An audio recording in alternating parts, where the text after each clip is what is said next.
It seems obvious that Jacarius Peak is the star and headliner of South Carolina's Portal Hall, but who are the guys that are diamonds in the rough and the key contributors for next year? We talk about it next. Locked On Gamecocks starts right now.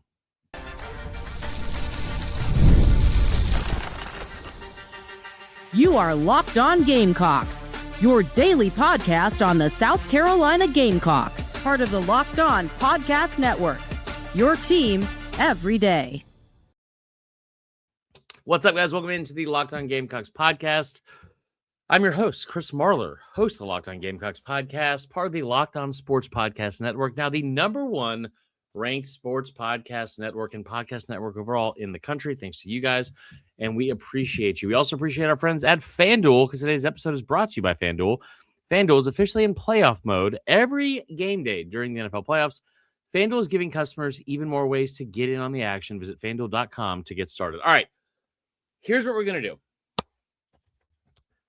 We're going to start with a national championship recap because I think that there's some stuff that applies to South Carolina that I want to get off my chest first.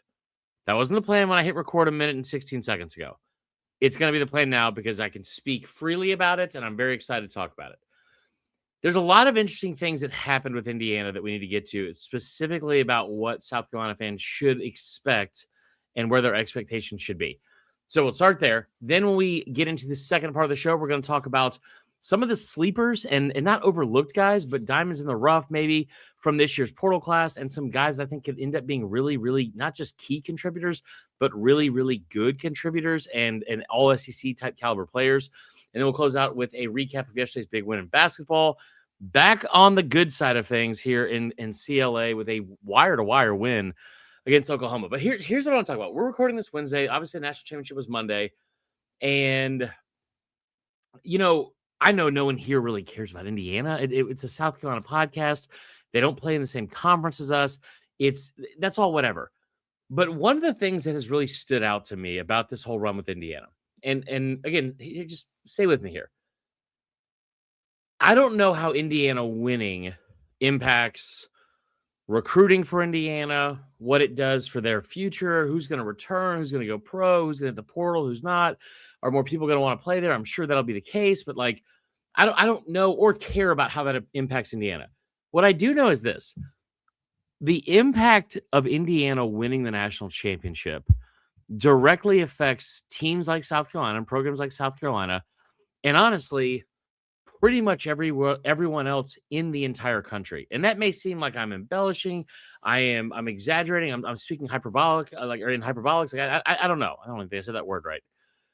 But what I do know is Curt Cignetti took a team from JMU, took 13 of those players from JMU, brought them to Bloomington, Indiana, found himself a transfer portal quarterback, hired the right people around him.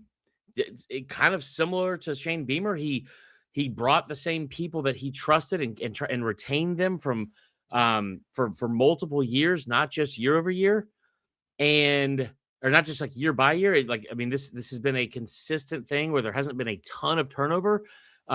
This year is like the most, and it's still not that much compared to other big name programs. But he did that. He didn't listen to any outside noise, and he just started winning games. He went 11-2 in year one, made the college football playoff. In year two, he won the national championship, became the first team ever to go 16-0. I heard a stat today from a Barstool podcast, which is wild.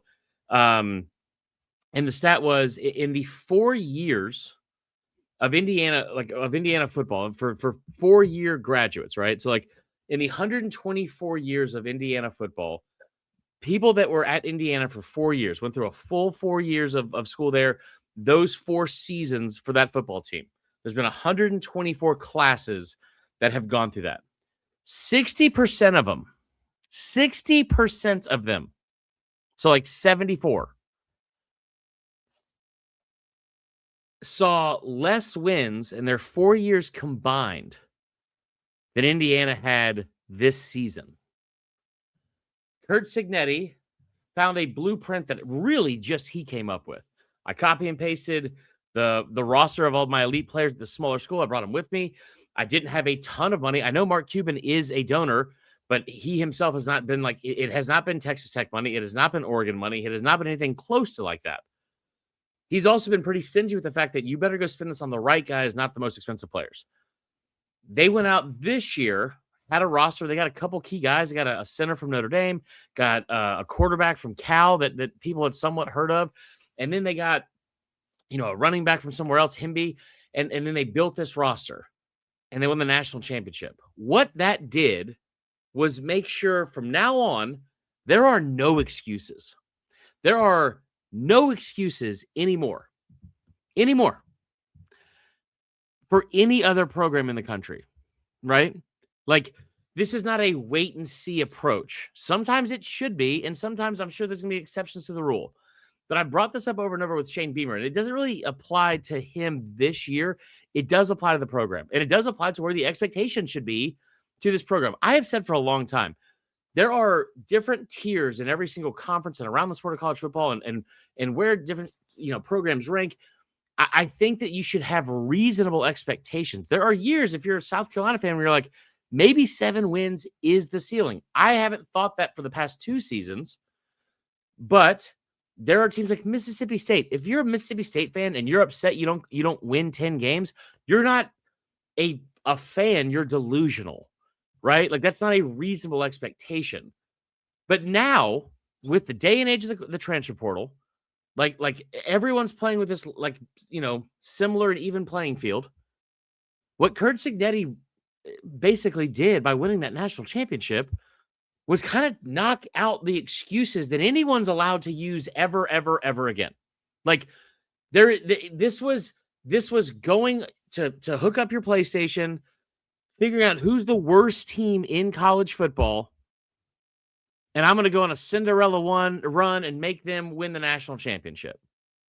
Like, he was playing the video game in real life. It wasn't like he took Texas Tech, which had all these like millions and millions and millions of dollars in NIL funds. It wasn't Oregon. It wasn't like, LSU. It wasn't Bama or anything like that. Like, and I'm sure they're kicking themselves for not making that hire instead of DeBoer at this point.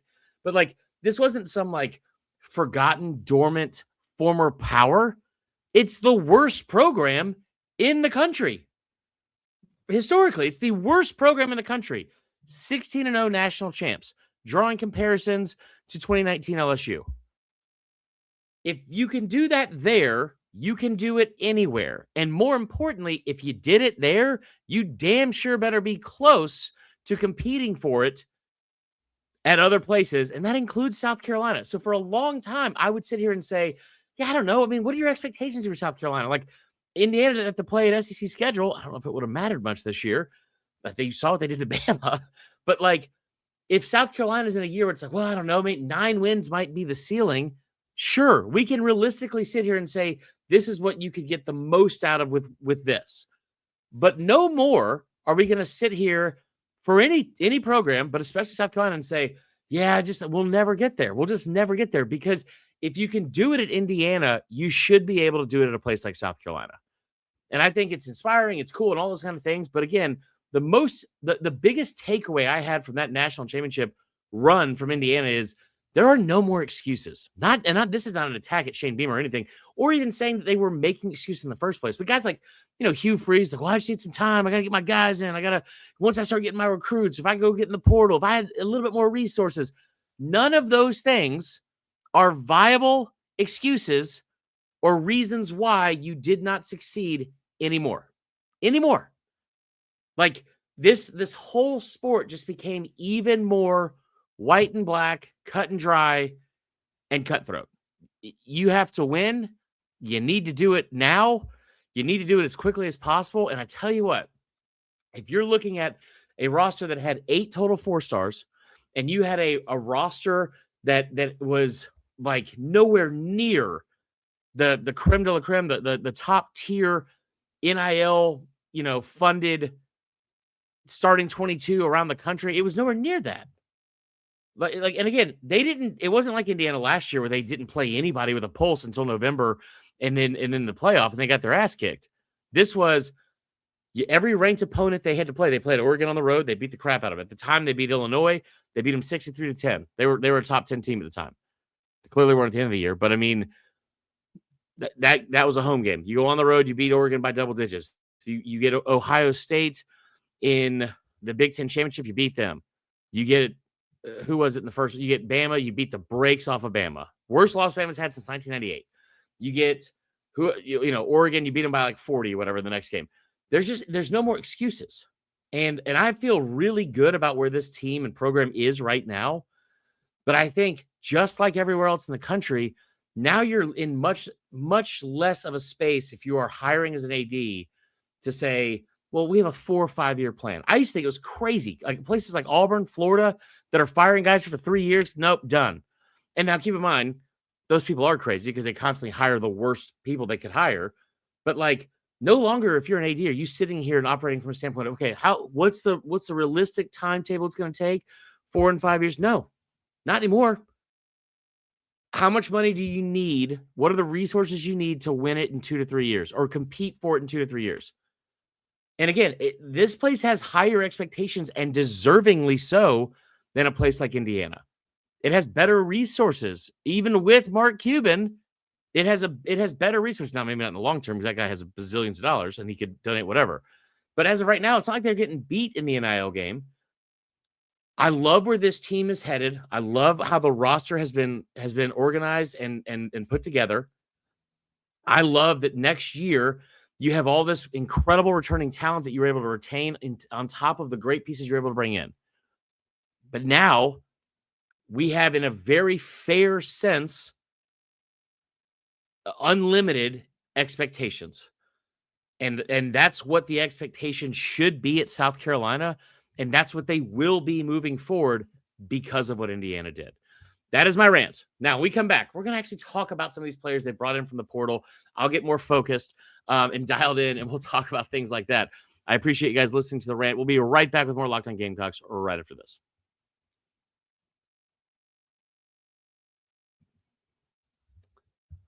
All right. First and foremost, though, before we get into the second part of the show, I just want to say once again, I appreciate you guys listening and appreciating you making the show a part of your day. The college football playoff has come and gone, but that does not mean your time with FanDuel or your beginning of a relationship with FanDuel by starting an account today should come to an end or be non-existent. We still have multiple games in the NFL playoffs. We still have the Super Bowl coming up. We have college basketball. We still have the NBA Friday happy hours. We have a ton of stuff and a ton of opportunities. But what I love the most about FanDuel is this: the profit boost they offer, not just when they have the college football playoff, but in several other places and other events, days of the week, what have you. You start an account, you open the app, and there are profit boosts available. And I tell you what, you can build a parlays. There's live betting features. You can bet on the over, under. You can bet on the money line. You can bet on the spread. You can even put money on props. And you can do all that, not just before the game, but during the game. Oh, and by the way, you can bundle it all together for parlays with even bigger winnings, especially with the profit boost. And the best part is when you win, FanDuel pays you out instantly, which is perfect for not just playoff football, but all sports as well. FanDuel is the best place to get on the action all season long. So visit FanDuel.com to get profit boosts every single game day, even today. Locked On Gamecocks continues. Well, you know what? Right now, we won't take another break. All right. Looking at this portal class in the final portal haul, they did a tremendous job. They did a tremendous job of closing here, especially.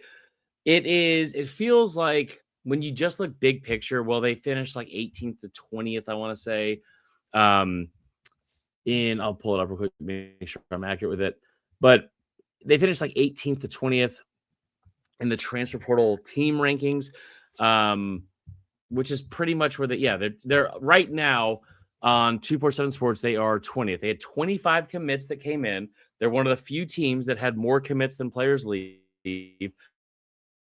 And I want to talk briefly about which players I think are the biggest loss, but more importantly, which ones I think are kind of flying on the radar. I think Jacarius Peak, I don't think this is an understatement, man. I really don't. I think it really like breathed new life and like such a massive breath of fresh air into the program as a whole. Like that sounds so dramatic, but I'm dramatic anyway, as you guys know.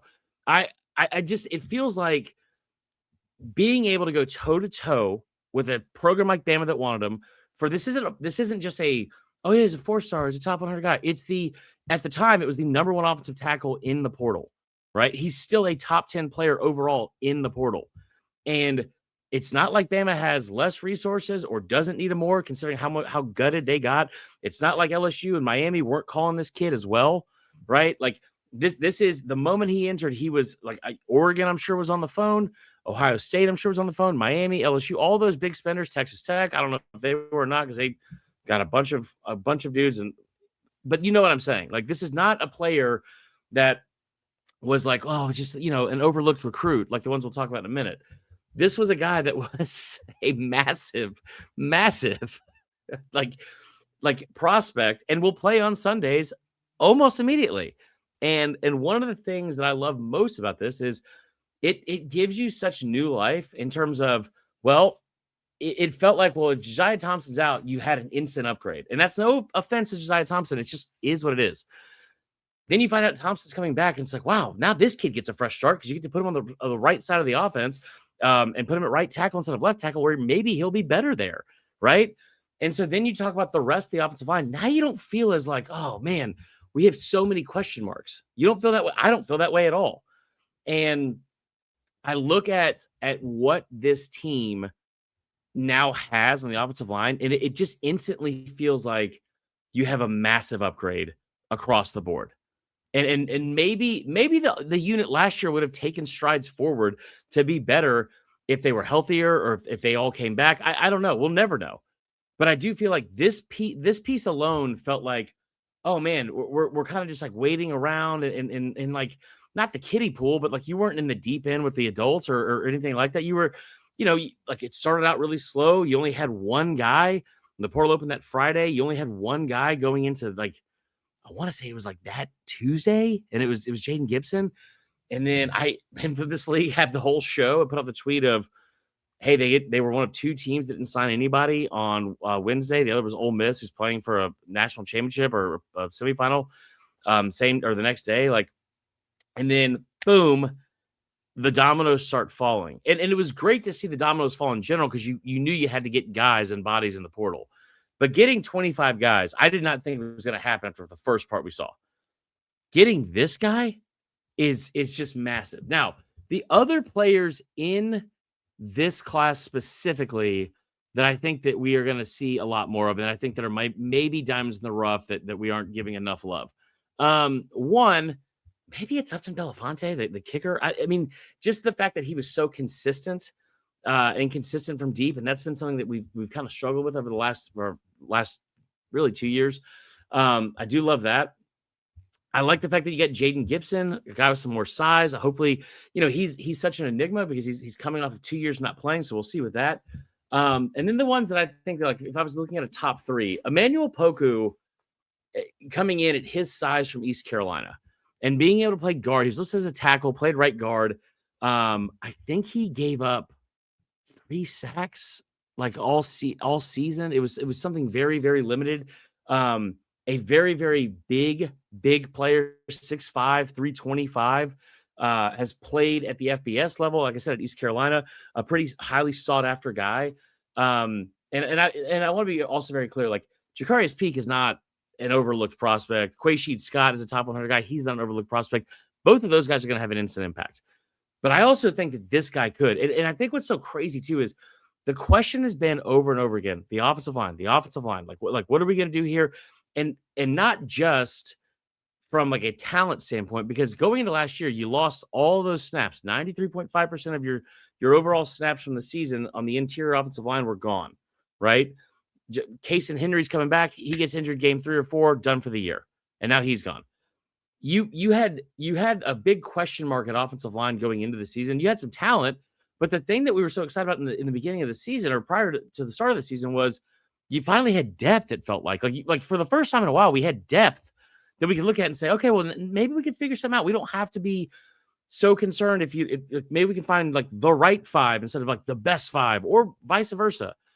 But then, as I've said repeatedly, you can be bad or you can be injured. You really can't be both and find any kind of success at that position, especially with what they were dealing with Mike Shula as offensive coordinator. I think what's so incredible from this run in the what do you call it, in the portal is they have really built not just depth but like some quality depth right away. I mean, like the amount of players they have brought in at that position have been great. Now, I will also tell you another player that I think we're not talking enough about, and I just maybe this is my own inherent bias because of what I've already told you about what I feel about with Georgia, but Jordan Thomas, the defensive lineman, who South Carolina was really in the mix for. I mean, he was really in the mix for. I like late in his recruitment, ends up going to Georgia. Both him and Nitro Tuggle, and again, this might just be my own inherent bias of where they are.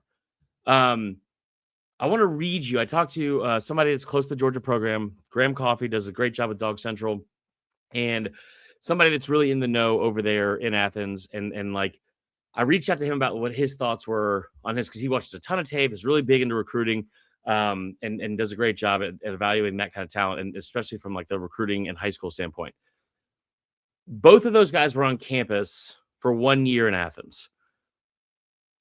Anytime you're choosing to go to Georgia out of high school, you clearly have caught the eye, no matter what your star ranking is, of probably the most elite surveyors of talent in the country. Kirby Smart has not really missed on a lot of that. He's put more 3-stars in the league than almost anybody since he's started in Athens.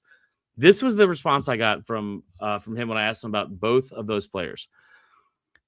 Jordan Thomas is a great athlete. Liked him out of high school. He should contribute more there and get some good burn. He's an athletic 3-tech who can help some pass rush, I would think.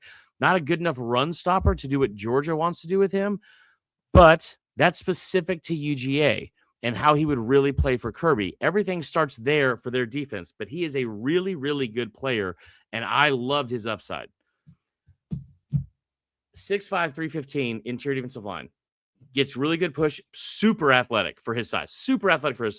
That's the biggest thing for me when I look at, like, if you're a DL, like a defensive lineman playing at Georgia, you think about some of the guys they've had in the past. I'm not comparing him to these players, but I will tell you right now, you know, what's his name? Number 88, Jalen Carter, right? Jordan Davis. Jordan Davis was a former 3-star out of Charlotte who was 6'5", 330, and ended up being clocked at running like a 4.79 in the 40 at the combine. And I think he got hit like 22 miles an hour or something like that, or 21 miles an hour in a game against UAB at one point. Elite athletes at that position. That's what they thrive on. That's when they were at their best. That's what they did. This kid was recruited for that specific position. So at the very least, I know he's not going to sit out here and Kirby's not going to throw out a scholarship at that position to some 6'5", 350-pound project that they're going to have to, like, well, if he could just develop into a good athlete, he's probably great. He's going to take up 2 blocks. No. Elite athlete that's probably scratching the surface of his potential at Georgia and probably wasn't getting enough playing time there. But at a place like this, which is not a insult to the people that we currently have on this roster, because I tell you what, I don't think he's going to start necessarily. I like Troy Pikes and I love GBD. But it provides what you didn't have last year, which is really, really good athleticism for one at that position, and also depth. Like, that was the whole thing in 2024 that made that position so valuable, because it wasn't just you had one guy there. You had at least 3 to 4 that were really, really good, solid contributors that were able to get to the quarterback and were super athletic for that position specifically, or especially is probably a better way to put it. That could be him. The other one is Nitro Tuggle. And I feel like it was such an odd take at first, because Tuggle is a guy that was at Georgia. And I've said this over and over again. He was a guy that was going to get some run and play. And he was being a factor into their game plans late in the season in 2024, when they were still in the playoff, had won the SEC championship, all that kind of stuff. Nitro Tuggle, to the surprise of no one, since he played at Georgia, got into an issue where he was speeding. The name is incredible. I understand the irony. And this is what he said. He messed up. That's not the word he used. Was speeding. Kirby had to make an example out of somebody to establish a zero tolerance policy, and Nitro Tuggle was the one. He has the talent. He's a true boundary receiver body with great burst for his size, plays the position really tough, will definitely be a great blocker in the run game, and is not afraid of contact. Didn't catch a lot of balls at UGA, but if he hadn't gotten booted, he would have pushed for first-team rotation this year, and UGA would have never had to go to the portal to bring in a guy like Noah Thomas, the kid from A&M, by the way. Nitro is the type of player you coach him hard, and he buys in, and he'll rally and lead. If things are not, what's the best way to put it, genuine, he doesn't believe you care about him, he can turn into a little bit of a confrontational personality, sulk, bring others with him in a weak locker room. But that's not what I think he will be around at South Carolina, and nor is the person he will be, since this happened when he was an 18-year-old freshman. I'm so excited to see what both these kids do. This is also, like, this isn't my top 3. We'll do more of these at the week because I've already taken up way too much time. But, like, there's just a lot of guys to really like in the portal class. Those two, they've signed 25 now, 25. And these are two that I am just really, really high on and excited about because, and I'll wrap up by saying this. From a receiver standpoint, they brought in the kid from Holy Cross, Charlie Mullally, which sounds like a Disney Channel show. And don't take that in a bad way, Charlie, if you're listening. Jaden Gibson, 3-star. That's one. DJ Black, the kid from UCF. We'll talk about that too. Nitro Tuggle, Charlie Mullally, and I believe there's one more, right? No, so they took 4 wide receivers. I didn't think they needed a lot of depth at receiver with who they had coming back, which tells me one thing and one thing only. They were pretty selective with that position of who they were bringing in. Like there's a lot of young guys there, but they've got some guys that I think can contribute right away. Nitro Tuggle is a guy that has contributed right away. And also, you just heard, would have probably started at Georgia this year for a team that was ranked in the top 5 for almost the entire season, and they would not have gone to the portal to get Noah Thomas had he not been kicked off the field. He didn't have any issues at Purdue, right? He put up pretty good numbers at Purdue, had over 500 yards receiving and 4 touchdowns. I think those two guys are going to be players that have come in with a year under their belt. Nitro, he has 2, at a big-time program and say, this is how things could run here, and I want to win games, and we're going to win games. Watch them be leaders. Watch them be really, really good and play for playing time very, very early on. I think both are going to be really good. And Emmanuel, man, that is just a big, big body with a lot of athleticism at the interior offensive line position. And also, again, was listed as a tackle, a guy you could also bump out. I'm not completely sold that Josiah Thompson is supposed to be a tackle. Maybe he is. Maybe I'm totally wrong. But with what he's done in pass pro a lot, when he's on an island, it hasn't always been great. Now you at least have a guy that just makes you shore up a little bit of that side so you don't feel like you're on an island consistently, and also really, really elite in run blocking. Elite. All right, that is enough for my really quick who are the who are the sleepers in your from the portal thing. We'll do this all week as well. We'll make sure to talk about it again tomorrow. When we come back, we're going to talk about the basketball game real quick. But before we do that, I want to tell you one more time about our Everydayer Club. We had our first member of the Everydayer Club. I will give him a shout out tomorrow because I don't have it brought up in front of me right now. Just kidding. I definitely do. Shout out to our guy, Rec. The very first sign up we had with the Locked On Gamecocks Everydayer Club. We appreciate you guys listening and making the show your first listen each and every day. I mean, that means the world to us. And thank you for making Locked On the #1 sports podcast as well. But if you haven't already, you got to go check out the new Everydayer Club. It's a new initiative we're doing this year. It's a lot of fun. It creates a really unique listening experience. If you for $5 a month, you can cut out all the ad reads. You can have direct conversation with other listeners in our Discord, other people, including me, throughout the season, and talk all things Gamecocks all year round. Access ad-free audio on the feed for the Locked On Gamecocks, compatible with Apple Podcasts, Spotify, every other major podcast app.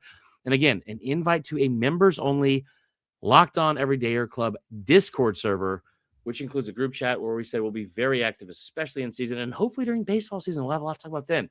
Make sure you go to the link in the show notes. It's provided there, and sign up today. Again, it's $5 a month. You get access to a lot of cool stuff, and we will be talking about the Gamecocks like we do on here, but with less ad reads and way more fun. So sign up for the Everydayer Club today. We'll be right back and close out the show.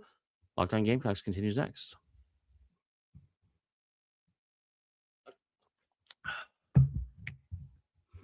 All right. Big win